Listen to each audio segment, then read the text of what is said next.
There they are, Oscar Christensen up against Simon Nielsen, Counter Company, 4th place, up against 5th place Simon Nielsen. Simon Nielsen, of course, needs no introduction, World Magic Cup winner with Denmark. Oscar Christensen, also not unfamiliar for those who watch a lot of coverage. He actually made the top 8 of 2 Grand Prix so far, also has played in the Magic Online Championships, has been slowly but surely building up a little resume. Doesn't have the Pro Tour finishes just yet, but who knows, with this qualification, qualifying him for Albuquerque, this will be a start of a blooming career. Who knows?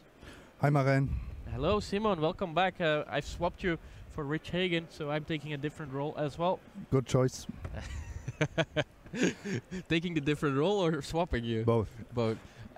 Counter's Company against Titan Shift. We've talked about the other decks so far. What are these decks trying to accomplish, and who do you think is favorite?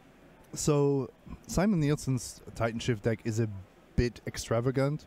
He has a lot of one-offs that I don't quite understand. Pia and Kieran Nalar, Thragtusk in the main deck, a singleton Prismatic Omen, so not going all in on the strategy, but somehow using it as a silver bullet.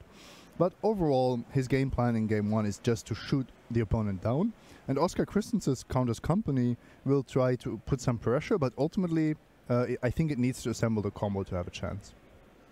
And is it just a pure race of who assembles the combo? Well, it's hard to name the Titan Shift a combo deck. Well, I guess 7 lands and the Scape Shift is a combo, or 6 lands and Primeval Titan is a combo. Who do you think will be the first one to assemble? I think we saw this matchup actually earlier today, and at that point it was Oscar Christensen who won.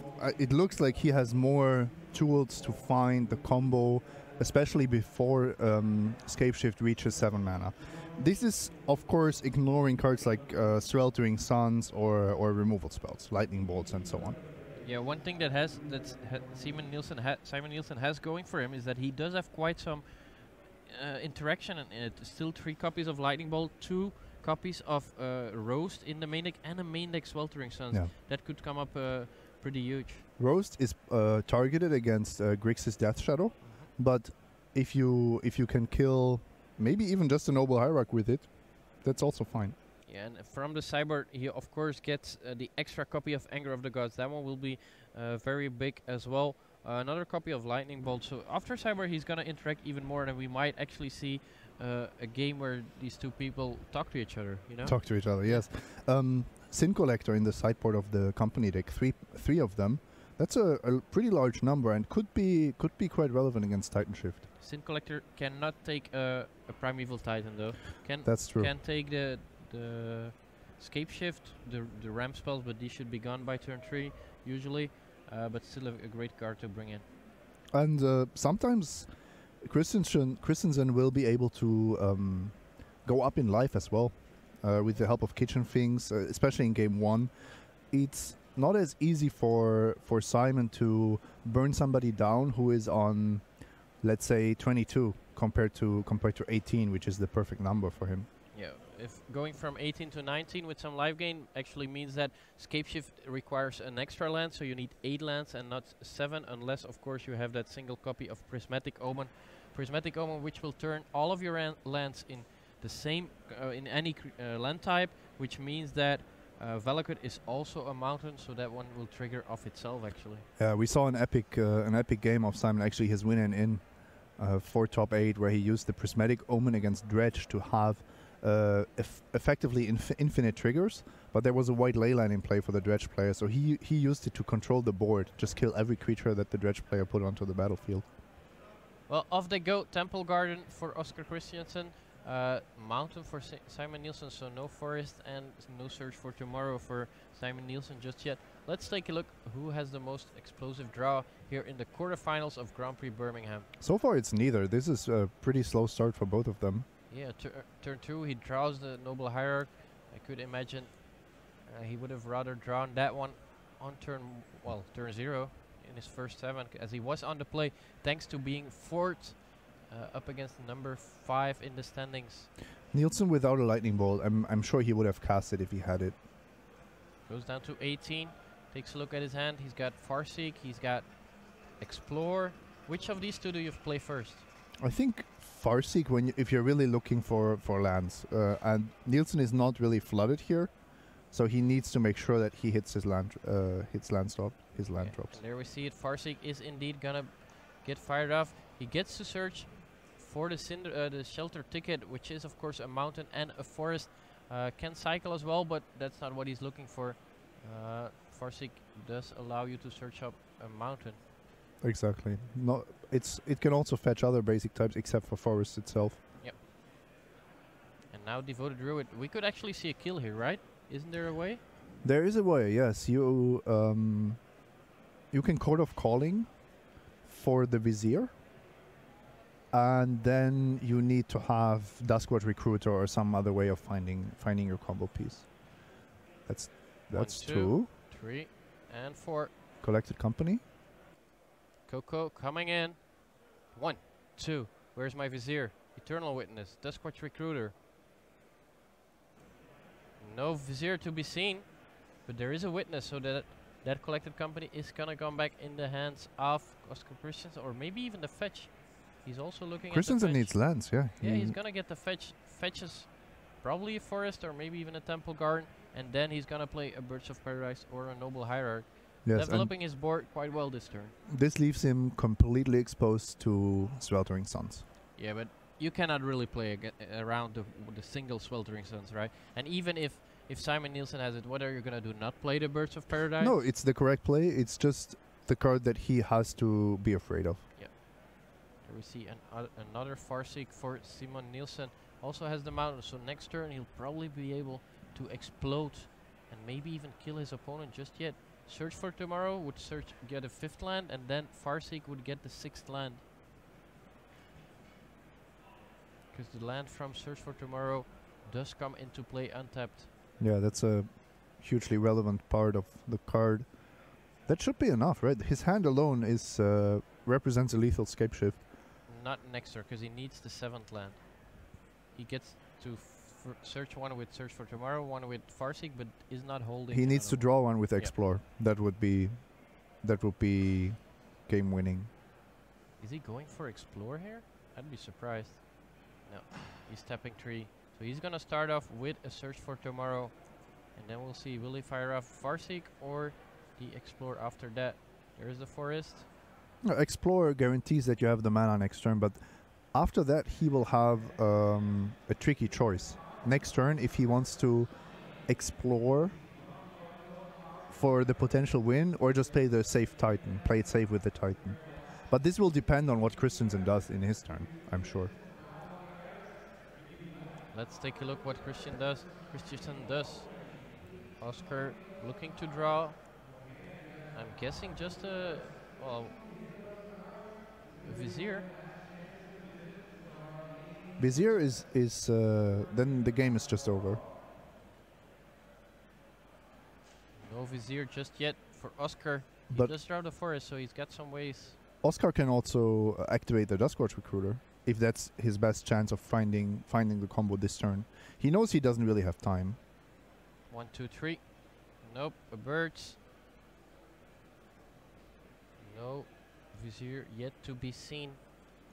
He did see a lot of cards yet, but still no Vizier for Oscar Christensen. Yeah, now his window is closing. 1, 2, 3 more mana. Eternal Witness, get back the Collected Company, yeah. A land is game, that's a land. There we have it, land number 7. Scape shift from Simon Nielsen, game number 1 is going to Simon Nielsen. He's just gonna go through the motions. How does this work, Simon? You have 7 lands in play, you sacrifice all of them, and you get a Valakut and 6 mountains. And every mountain sees the 5 other ones. So you get 6 triggers of 3 damage each, which is exactly 18, and with your opponent on 16, that's actually lethal. And it doesn't matter which mountains you choose, you just have to find 6 in your deck, and that's sufficient. Yeah, and because of the printing of Cinderglade, this is actually not a problem anymore for the Valakut decks. Before it used to be a little bit of a problem that you can't really, that sometimes you just didn't have enough mountains left in your deck, but this version actually has quite a big number of mountains. 6 mountains, 1 shelter ticket, 4 stomping ground, and 3 Cinderglade, so that's a lot of mountains. Exactly.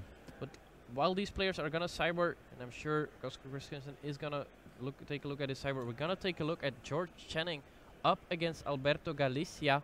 Dead Shadow against Abzan midrange. Rich asked me, who do you think is favored in this matchup? I told him I think Abzan midrange is favored. Do you agree with that? Yes, it's one of the reasons that Abzan is getting more popular again is that you can actually beat Grixis Shadow, not easily, but you have the tools to beat it. You're not scared of the matchup like other decks. Dead Shadow is an 8, 13 minus 5. Let's take a look. He's gonna first remove the Dead Shadow, bump his Scavenging Ooze to a 3/3.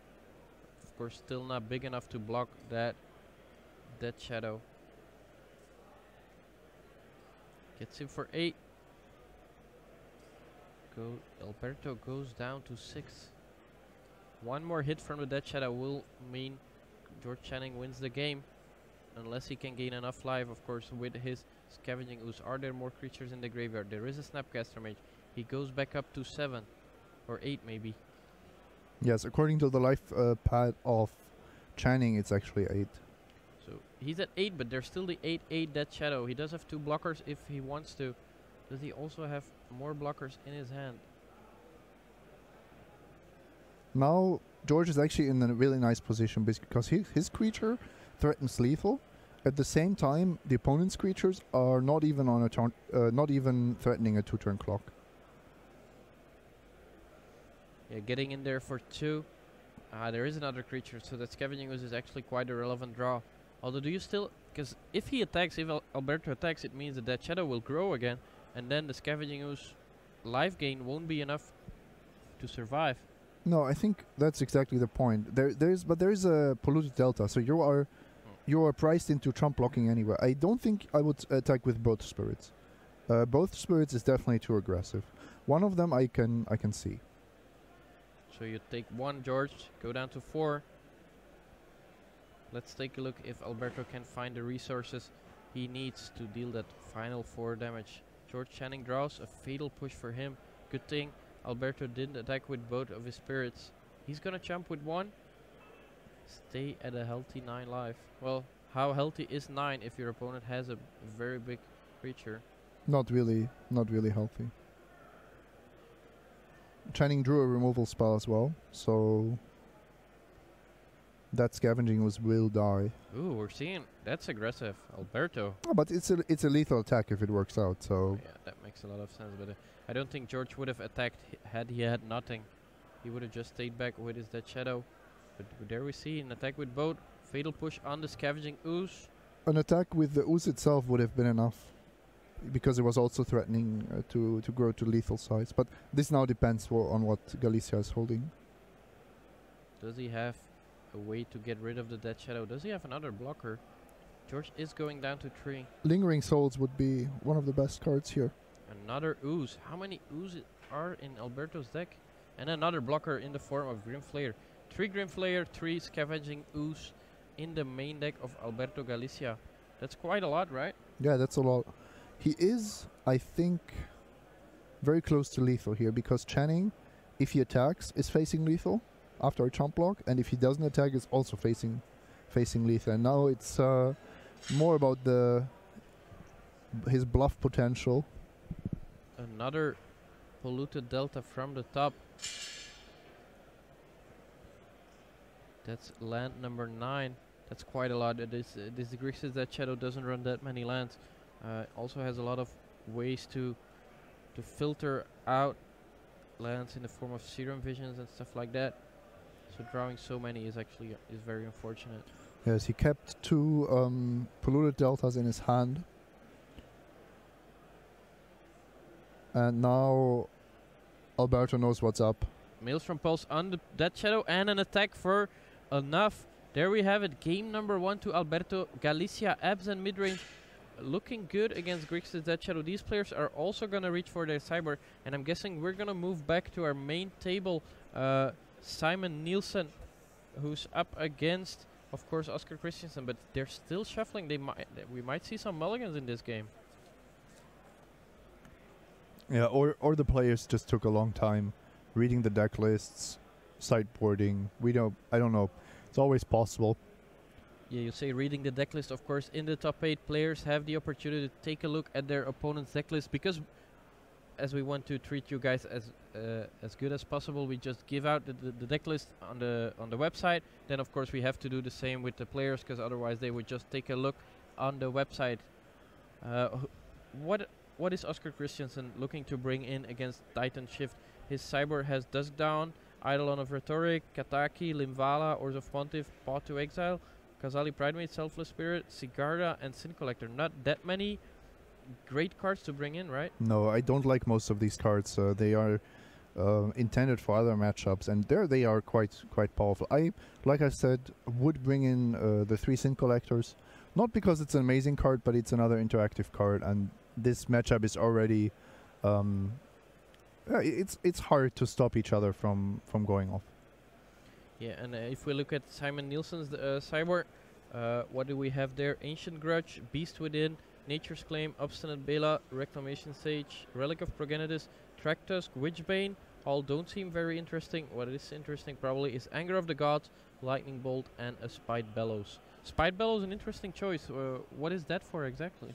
I think I would guess it's kind of like the third rose that you just play Spite Bellows instead, but I don't know. We would have to ask Simon about that one. The Anger of the Gods, I think, is the most important card that he has, and the relics. It's difficult to say. The problem is this Counters Company deck can win without ever using the graveyard, and that's a big advantage compared to the old Melira style combo decks. If you have some cards that you want to take out, Relic of Progenitus is a fine inclusion. If you don't bring them in, I think it's also not a big problem. What combo does the Relic of Progenitus stop in the Counters Company deck? It depends on the list, but if there is the Viscera Seer, which is now a one-off usually, then you can combine Viscera Seer with Vizier of Remedies and Kitchen Finks for infinite life.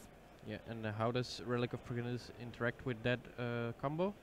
You have to respond to the Persist trigger and exile the graveyard. Yeah, just informing the viewers. You're looking at me as if what is he asking? This is so obvious. I thought this was because this is basically the old Melira combo, right? That's just the point. Yeah, both players are going down to 5, so a strange start of this game number 3. Let's see if they do get to keep 5. Yeah, they do. Oscar Christensen is gonna move the card to the bottom. What is Simon Nielsen? He's in the tank. In the tank. The Frank the tank. Oh no. Oh no. Simon. The fake die roll. No. Dice roll. It's never fake? Not from Simon. No? Gambling man. Temple Guard into Noble Hierarch. He's gonna keep the card. Let's see. Pia. Ooh, really? Pia. And Kiran Nalar. Why do you keep that on top? Because because the dice said so. Yeah, that's why. It's a lot of value. Get in for 1 Noble Hierarch. What's in the hands of Oscar Christensen? He has got a Recruiter. He's gonna take 2, trading 2 damage for 1. That's aggressive, Christensen. Simon Nielsen, in the meantime, gonna crack that Windswept Heat. He's gonna grab a Stomping Ground. No, he's looking at something different. A Shelter Ticket.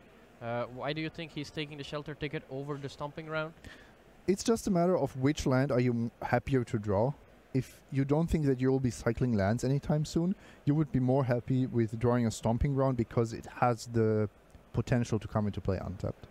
And you're saying that the cycling on the Shelter Ticket is not gonna matter? It would matter, but at a much later stage in the game. Simon really wants lands with the draw that he has. Yeah.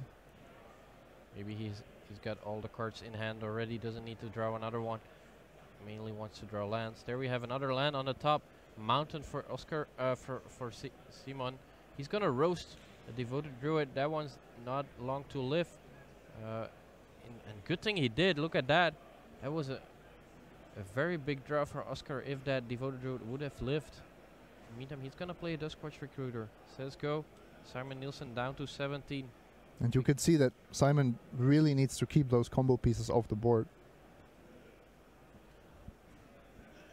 Now a Sakura Tri-Builder from Simon. Ships back the turn. Oscar draws a land once again. Does have enough lands to activate the Duskwatch Recruiter. Or maybe even search up a creature with Court of Calling. In this case, you could search up a creature of casting cost 2. He's just gonna say go, doesn't attack with his Duskwatch Recruiter, so I'm guessing he's gonna search up a creature for 2 or less. Which are the options? There's actually quite a lot of nice options out there. Devoted Druid, definitely a good option because it also makes it possible to generate more mana. However, if he doesn't cast the Court of Calling right now, he is flipping his Duskwatch Recruiter, which I don't know if it's in his best interest, to be honest. I think he will look at what Simon plays and decide. Yeah, But there we have the flip indeed on the Duskwatch Recruiter. He's on the combo plan if he plays his turns like that. Which is why I'm a bit surprised to see the Recruiter being flipped. I think it's much more valuable on the combo plan if it's on the front side. Oh, look at that. Simon is going to play a Pia and Kuran Nalar. That card, of course, able to sacrifice an artifact to deal 2 damage to any creature. And that's the main reason. Of course, it can. You have some blockers now, but this allows you to deal with combo creatures, basically. Now, Oscar Christensen is gonna fire off that. He's just first gonna shuffle, but then he's gonna fire off a Court of Calling, I'm guessing, for 2. And he has another Duskwatch Recruiter in his hand. I'm expecting Devoted Druid and then try his hardest to find that Vizier. But how can he find it? He did flip the... He has another one in hand. He has another Duskwatch in hand. And does he have enough mana? Oh yeah, with the thing is, the other side of Duskwatch Recruiter reduces the mana. So he needs 1 to play, his second copy, 3 to activate, and then he's still got at least 1 white left, and he will only need 1 white to activate, to play the Vizier because of the Duskwatch Recruiter. Duskwatch Recruiter, it took some time for people to realize that they probably should be playing more copies of that card. How many copies is Oscar Christensen playing? He's playing 4 copies. Yep. And I like it. Oh, look at that. That's a perfect draw. Wait, there's... Oh, there, yeah. You can play it first and then tap. There we gonna see it. Oscar Christensen, Court of Calling with a mulligan down to 5. He's gonna search up Vizier of Remedies, and because there's a Recruiter in play and the Devoted Druid. Now, explain to our viewers, how does that combo work? We've seen it a lot in the tournament so far. Devoted Druid untaps when you put a -1/-1 counter on it, but Vizier of Remedies prevents the counters from actually being put. This means infinite mana, and with an active Duskwatch Recruiter at the top of the screen, Oscar just goes through his whole deck, generates infinite mana, and casts 2020 Walking Ballista. Or a 1/1 Walking Ballista, pump it 19 times. That's less mana efficient, but also works. Also works. So 1-1, Oscar Christensen fights back on a mulligan to 5. But we're gonna move to table 2 once again and take a look at George Channing, who's down a game to Alberto Galicia. Let's see who's gonna take that second game. Is it gonna be George Channing and we're gonna move to game 3, or is he going to be out? He was 3rd in the standings, so definitely good show in the Swiss. He was undefeated after day 1 with his Grixis Shadow build, but now he's down. 1 more loss and he's out of the tournament. And I don't see a second land out there. That could be dangerous. Tessiger, Stubborn Denial, Dreadbore, Dead Shadow, and double Fatal Push. Did he cast a Thought Scour maybe? Thoughtseize? I think there's probably a because there are so many cards in his graveyard. He fetched, then played Thoughtscour, and then Thoughtseize. So he's missed his second land drop already. He was on the play, of course, after a loss in game 1. Alberto is gonna go with Tessiger, so no threat for George just yet. He did have 5 cards in his graveyard. Yeah, he would have been able to cast it. And now a Serum Visions, not the worst draw. If this finds a land, he's completely in this game. Unfortunately, it does not. He draws a Thoughts card, takes a look at the two top cards. Is there a land among them? I'm guessing this is the land on top. So next turn he'll likely find a second one. Let's see if Alberto in the meantime can put up some pressure, because if your opponent stumbles on mana, that means he's got a lot of cards in hand which can be played. So you need to take advantage of that as early as possible. If you give your opponent too much time, he'll just draw that extra land and then start playing all the cards he's holding. No. On the other hand, Abzan is a mid-range deck, so you cannot just put arbitrary amounts of pressure on as quickly as you would like. You have to take it a bit slower, and this could give George Channing actually the time to come back. Even in a certain sense, he might be happy about taking a bit of damage, because his Death Shadows become that much better. Now a Thoughts card is gonna mill another Death Shadow. And he finds a Terminate to go with his Dreadbore. He's got a lot of removal, but doesn't have many threats. He's got the one Death Shadow. I'm a bit surprised to still see so many removal after Sideboard, but I guess you do have to get rid of the Tarmogoyfs and the likes of Grimflayer and Scavenging Ooze. Yes, and Galicia plays a lot of these, so he has a lot of targets for spot removal. In Get the Spirits, now down to 13. Death Shadow now officially a 0/0 creature. Flashback Lingering Souls. Gonna make 2 more creatures with still 1 mana up, so Stubborn Denial not an option for George. And this is exactly what you need if you are facing a removal heavy hand. I think Galicia also played these creatures in particular, or he played the Lingering Souls instead of deploying some other creature to not just trade with his opponent's removal. Look at that draw though. Engineered Explosives from George Channing. And Channing did not sacrifice his fetch land at the end of turn. He wanted to maximize his chances of drawing a land, I assume. He's gonna play that Engineered Explosives for 0, meaning that if he sacrifices it, he destroys all creatures with with converted mana cost 0, which is convenient because the spirits are tokens, so they have converted mana cost 0. He's gonna fetch, looking to find a shock land. Yeah, it's gonna be a Blood Crypt, takes 2, goes down to 10, and destroys all of the 4 spirits. He's back in the game? Yeah, he's definitely back in the game. I'm not sure if being on 10 is better than being on 12. That's something that's really difficult to answer. The problem is that the deck doesn't run basic mountain, and he needed the red source, I'm guessing.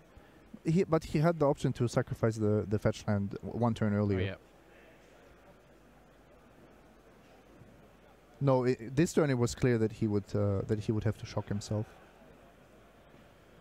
Now it's once again on Galicia to put on more pressure. Not really all that threatening. Scavenging Ooze without many creatures in the graveyard. There is one. There's Tasigur. a Maybe there's a Snapcaster Mage. I think the Yep. Thought Score might have hit one. So actually, this Scavenging Ooze is not There's 4 creatures. not bad. Quite a lot. He's just gonna get rid of. Do you actually, if there's so many creatures, is there an advantage of using the Scavenging Ooze right now? What I like to do is I like to keep at least 1 mana open to prevent Snapcaster Mage from generating value for my opponent. Because if there is a Serum Visions in my opponent's graveyard, that might actually allow him to flash it back. Even though if I have an active Scavenging Ooze, he should never be able to use a Snapcaster Mage. Yeah, with so much removal in George hand, I think we're gonna go for a long game. The spirits are gone, thanks to that nicely timed Engineered Explosives. He's gonna start deploying the threats. Let's see if the Death Shadow is gonna live very long. First things first, Scavenging Ooze is gonna remove another creature. We'll put Alberto up to 19, while also removing the zombie fish. He's actually milled quite a lot of big creatures already. One Tessiger is gone, one Gurmuk Angler is gone. There's 2 Death Shadows already gone. Yeah, quite a surprisingly high amount. These Thought Scars have milled quite a lot of creatures. And as we know, the Abzan midrange deck usually has some removal for at least 1 or 2 threats, so he's gotta hope he draws the other part. First things first, Watery Grave. He's going down to 7 already.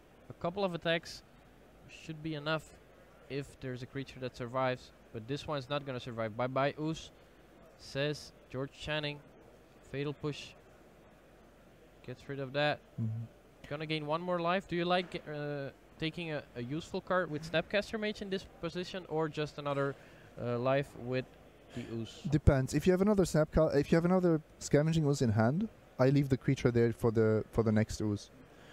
Taking a relevant card for Snapcaster is not as good if there are other leaving in there. So one thing that George did really nicely here, he got his Death Shadow up to a 6/6, which holds off the Tarmogoyf, I would assume, but it also enables the Ferocious on Stubborn Denial. Yep. And as we know, he has that. He's gonna Fatal Push the Goyf, so another threat gone for George. Let's see if that Shadow is gonna connect. It's currently a 6/6. Yeah, it is. Alberto down to 14.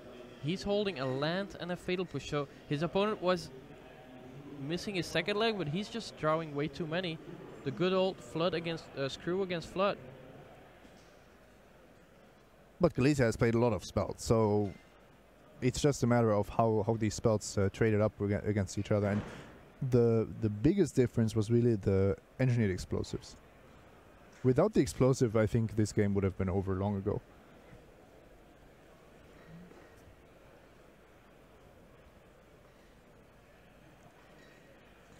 Now with Serum Visions, one card on the top, one card on the bottom. He did draw another threat, the Zombie Fish. All them while that Shadow is still getting in there. Alberto down to 8. Gurmuk Angler. Let's remove some more cards. Engineered Explosives is the easy remove, because it's no instant or sorcery which you can get back with Snapcaster Mage, and actually an extra card type for his opponent's Tarmogoyf. He's gonna try and get rid of as many card types as possible. Maybe even want to get rid of the creatures so that your opponent's Ooze is not that good.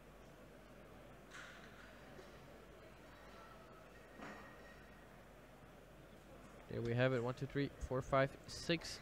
1 mana 5/5. No other abilities. A vanilla 5/5, but still pretty strong. Alberto is gonna untap. Can he find something to pull the game back where he wants it to be? Marsh Flats. I believe he still has the Fatal Push, which he has not pulled the trigger on.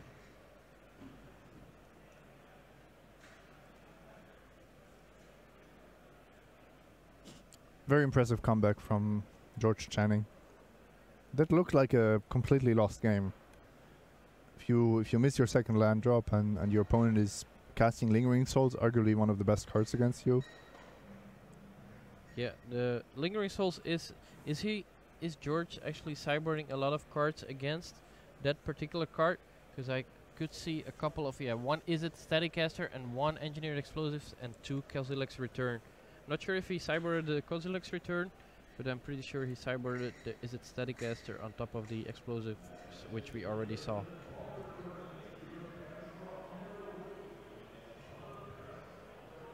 Fatal Push on that Shadow. You've got 2 cards, asks George. Nope. Stubborn Denial that. Yeah, and Galicia I think was expecting that. He knew about it from one of the earliest thought theses. He's gonna fetch. What's he gonna use all that mana for? I believe he needs a second black to deploy Liliana. And maybe he even has a plan of chump blocking with Treetop Village to keep his Liliana around. Or maybe there's a surprise attack by Treetop Village in the near future. There we have Liliana, -2.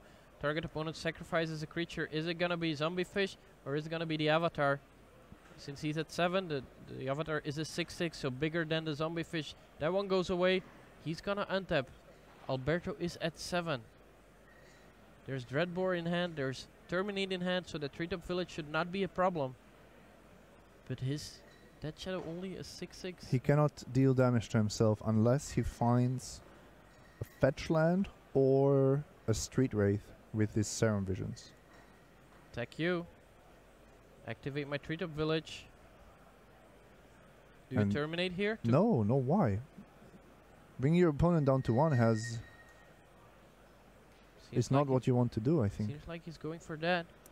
Is he gonna deploy another threat? Does Alberto have engineered explosives? Because that could be a way to get back in the game. But would he sideboard it? Against that Shadow? Yeah. Against Grixis Shadow, the problem is the converted mana cost of the threats, of course.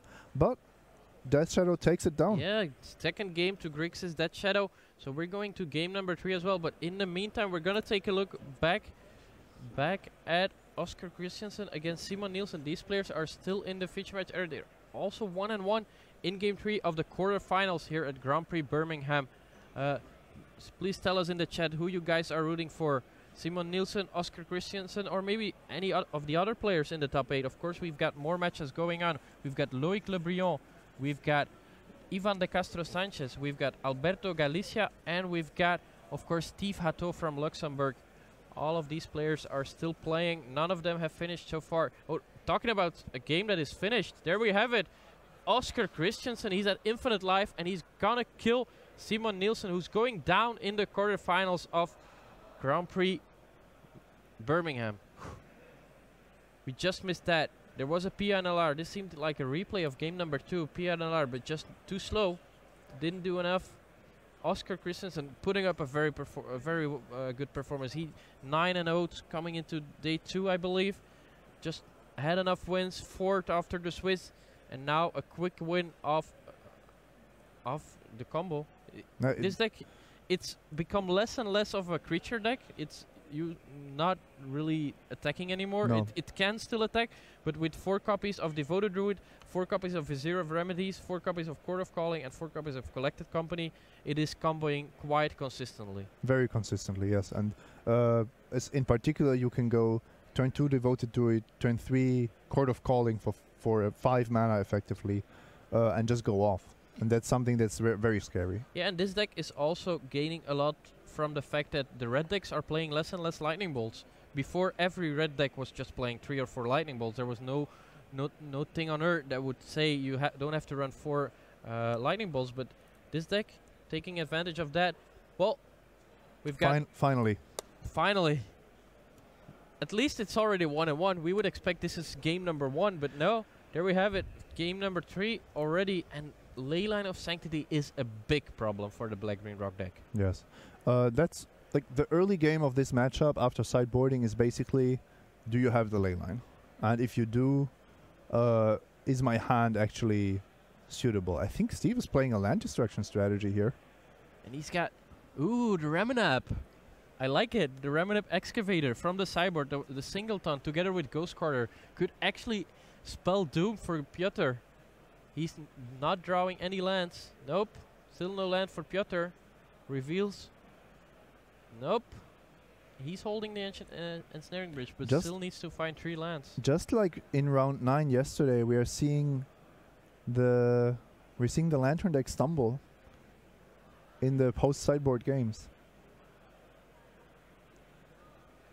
What do you think of a card of this Reminap Excavator? I was surprised to see it in a black-green deck.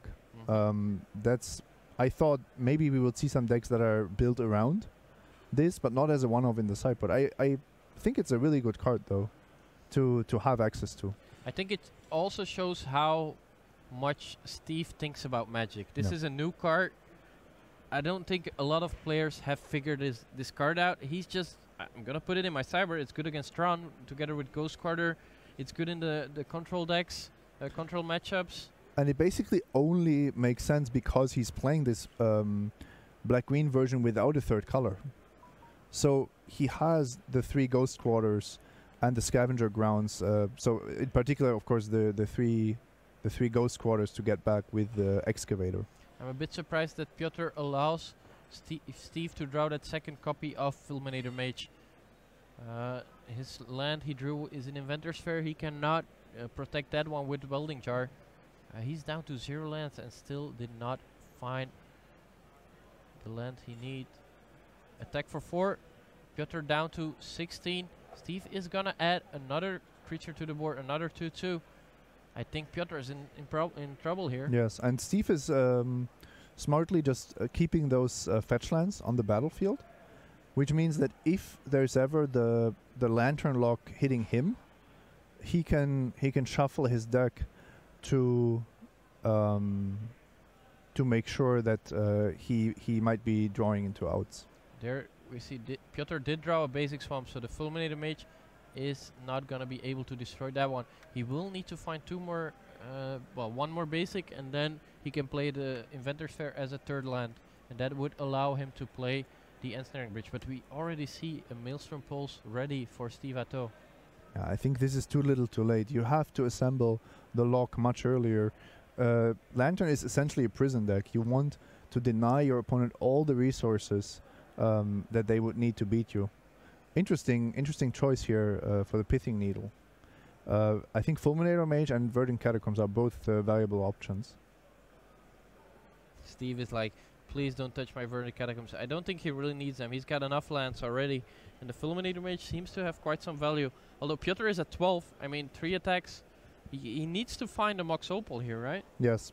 Mox Opal is the only way to cheat on mana, basically. So next turn, mill the top of your library, of your own library, hope it's a Mox Opal, play the Mox, play the Inventor's Fair, play the Ensnaring Bridge, and hope to protect it with Welding Jar. That's the line that I see for Piotr.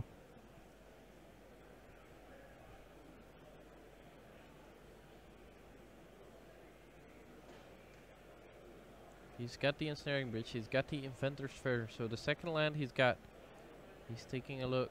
What is he thinking about?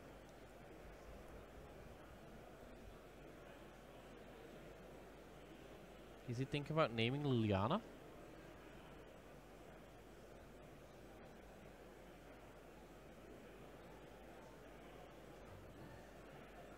Is he still thinking about that Pithing Needle? Is it gonna name Fulminator Mage, or is it gonna name Verdant Catacombs, or does he just want some more airtime? Okay, it's Catacombs. Yeah, shutting down the Excavator combo. Still the Fulminator Mage though. He draws Hissing Quagmire, another land on top for Steve Hatto. What does he have?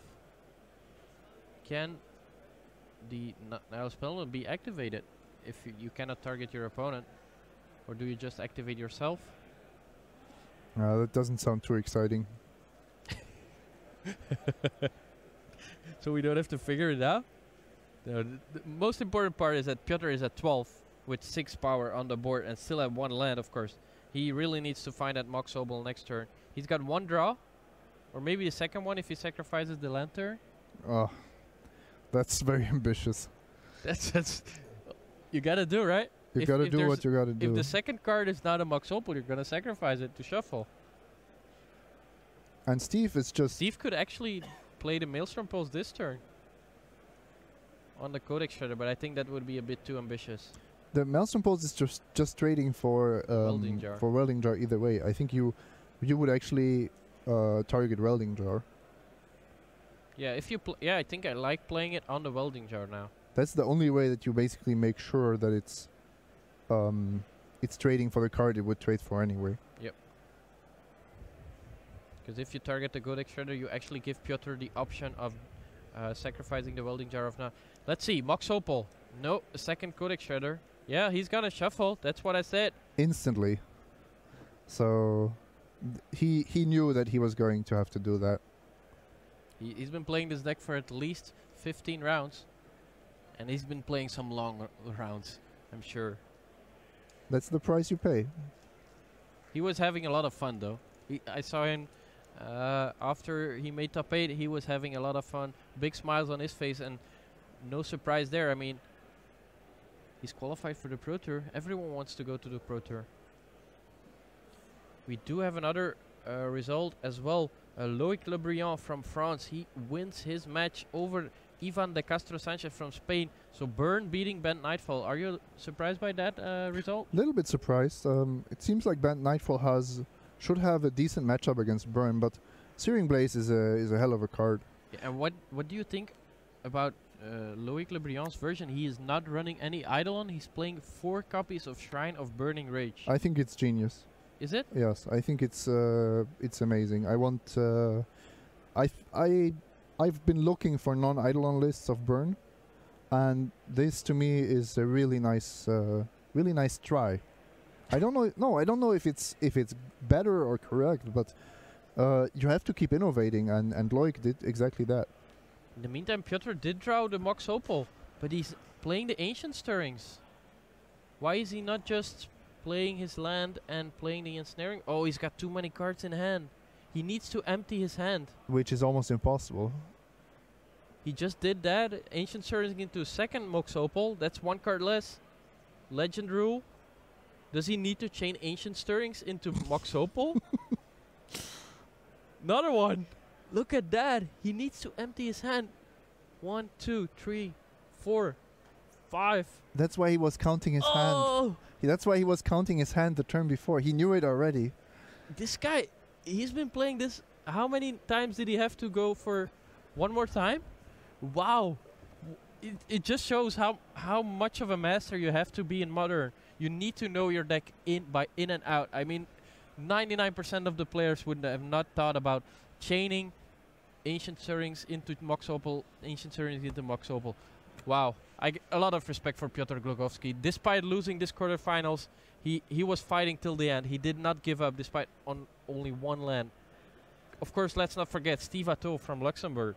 I mean, there were 3 players from Luxembourg in the feature match last round. All 3 of them were playing for top 8. 2 of them lost, but Steve Hatto, of course, master of Luxembourg.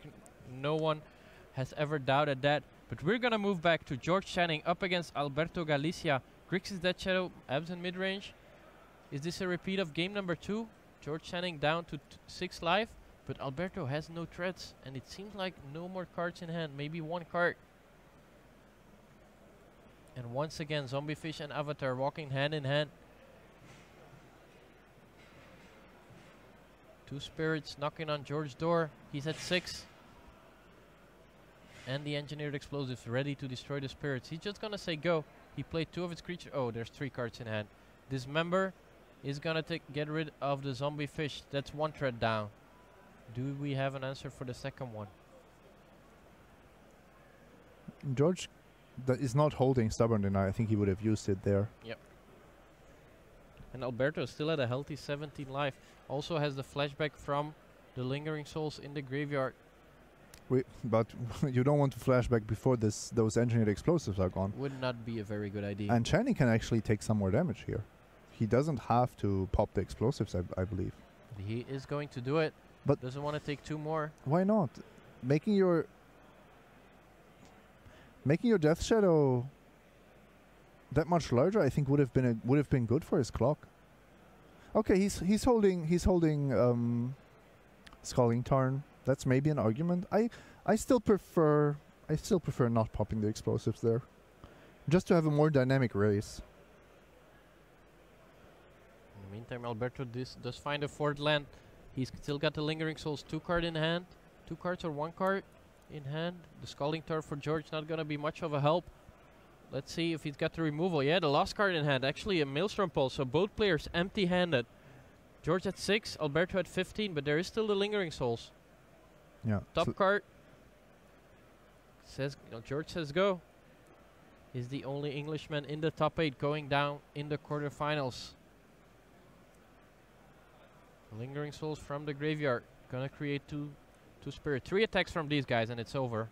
Well, that's a lot of time. That's a lot of time in Modern. 3 draws. 3 draws. Thought Scours, Snapcaster Mages, Serum Visions, Static Casters. Ooh, that would be quite a draw. Or just a big creature. Surgical.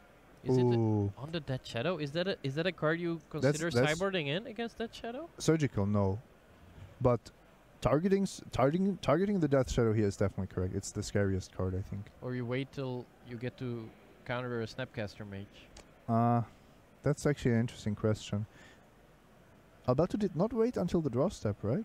No. Of course, when you play cards like Surgical Extraction, it is often the better choice to let your opponent draw first, Unless you're targeting an instant, of course. But if you're targeting a creature, you would rather have your opponent draw a copy of that creature and then be able to Surgical Extraction it away from your opponent's hand. George Channing, he's just drawing lands. Air for George. Goes down to 4. 2 more turns. Draw. Oh, that's a better draw. Says go. He's at 4. He's picking up his lands. Gonna play that Snapcaster Mage. What is he gonna target? Snapcaster Mage. Target my Fatal Push. He couldn't he play a land so that he could actually Kolaghan's Command? Because I think there's also a Kolaghan's Command in the graveyard. Maybe he doesn't have a basic to fetch. Yep. Or he didn't want. He just didn't want to take that extra damage. That's also entirely possible. Now Fatal Push does get rid of the Snapcaster Mage. George Channing down to 3 life. All of these fetches soon very useless. Down to 2. He draws. Inquisition of Kozilek. Not even gonna fire it off. Says go. 2 more attacks from that Spirit. That's a Damnation. I'm sure he's not gonna play that. George Channing down to 1. He draws. It's the removal spell. Let's not sing before. Let's not. He does Inquisition now. Inquisition first. Yeah, just to make sure. No, that's not possible. It's gonna be the Abrupt Decay. We cannot get rid of the Damnation with Inquisition of Kozilek.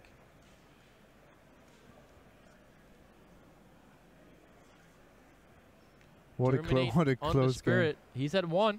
He doesn't have any more Death Shadow. Oh, mamma mia! Another Lingering Soul for Alberto.